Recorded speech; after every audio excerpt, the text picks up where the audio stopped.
Kada bi vas netko pitao tko je najbogatiji kriminalac svih vremena, rekli biste da je to bio Pablo Escobar. I definitivno bi bili u pravu kad bi to rekli. Ali možda ne znate točno koliko apsurdno je bogat taj čovjek bio. Na vrhuncu Escobarove moći i prilagođenoj inflaciji imao je procijenjenu neto vrijednost od 30 milijardi dolara. Sada 30 milijardi dolara je vrlo velik broj i teško ga je pojmiti u glavi, pa pogledajmo ovo iz drugog kuta. Forbes je 1989. godine procijenio kako je Pablo Escobar 7. najbogatija osoba na svijetu. Da je danas živ i da ima isti iznos novca, on bi bio 18. na tom popisu.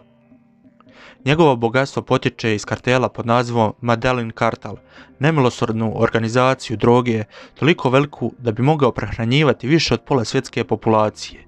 Na neko vrijeme kartel je u osnovi posjedovao cijeli otok na Bahamima koji su koristili kao utočište za svoje zrakoplove. Otok je imao 1 km dugu pistu gdje bi iskrcali svoje velike zrakoplove, prebacili kokain na manje zrakoplove, a odatle letjeli udaljenim, prljavim cestama južno od Floride, gdje bi kokain potom zavlada ulicama Sjedinjenih Američkih Država. Kartel je odrađivao 5 do 7 od tih letova svaki dan na svom vrhuncu, pa čak imao i flotu od 2 podmornice. Ukupno oko 15 tona kokaina je prokrijumčareno od strane kartela u Sjedinjene Američke Države dnevno. To je njima činilo kontrolu 84 do 90% opskrbe kokainom u Sjedinjenim Američkim Državama i oko 80% ukupne globalne opskrbe kokainom.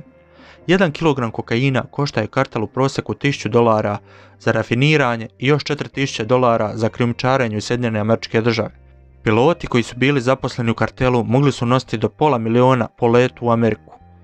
Jednom kada se našao na ulicama SAD-a, taj kilogram koji stoji $5.000, tamo se mogao prodavati za između $50 do $70.000. To je značilo da Escobarov kartel zarađivao $60 miliona na dan. To je iznosilo $420 miliona svaki tjedan i ukupni operativni godišnji prihod od $22 milijarde. Zarađivali su toliko novca da su morali potrošiti oko $1000 svaki tjedan samo na gumene trake da bi svoje planine novca bile uredne i organizirane. Ponestalo im je mjesta za pohranu novca i morali su posegnuti za skrivanjem u starim istrošenim skladištima ili ga pokopati na udaljenim poljima. Escobar je odlučio otpisati 10% svojih mjesečnih prihoda jednostavno zato što je toliko bilo pojedeno od štakora ili oštećeno vodom. To je oko 2,2 milijarde svake godine koje je jednostavno bilo uništeno i to nije utjecalo na Escobarovo bogatstvo uopće. To je čovjek koji jednom spalio $2 miliona u gotovini samo da bi svoju kćer utopio jednom kad joj je bilo hladno. Sada pokušat ću vam približiti malo njegovo bogatstvo u brojevima. Kao što je ranije navedeno, ovi brojevi su toliko astronomsko visoki da je vrlo teško vizualizirati. Razmislimo o tome kako prosječni godišnji prihod za nekoga u Kolumbiji danas iznosi $5.194. To znači da bi danas trebalo 4.235.657 prosječnih Kolumbijaca da kombiniraju svoje godišnje prihode samo kako bi odgovarali Pablo Escobaru. Dok u Sjedinjenim Američkim Državama, radi usporedbe, prosječni godišnji dohodak kućanstva iznosi $51.939. To znači da bi prosječno kućanstvo u Sjedinjenim Američkim Državama moralo raditi 155 godina pokušavajući zaraditi taj novac, dok je Pablo Escobarov Medellin Cartel to zaradio u samo jednom danu. Zapanjujuće, tako bi im trebalo 423.574 prosječna američka kućanstva zajedno da se skupe da bi bili jednak broj godišnjem prihodu kartela. To je otprilike ista populacija kao grad Miami.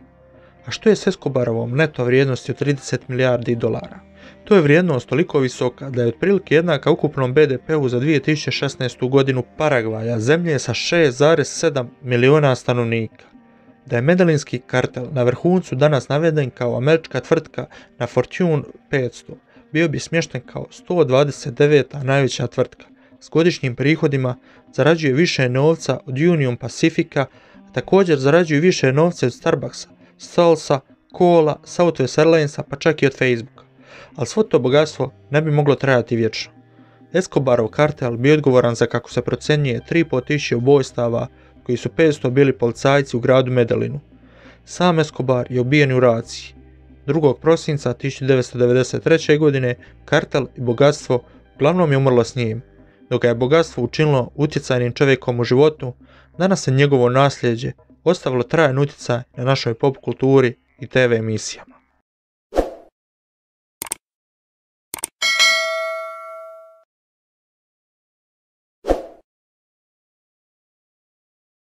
Where are you?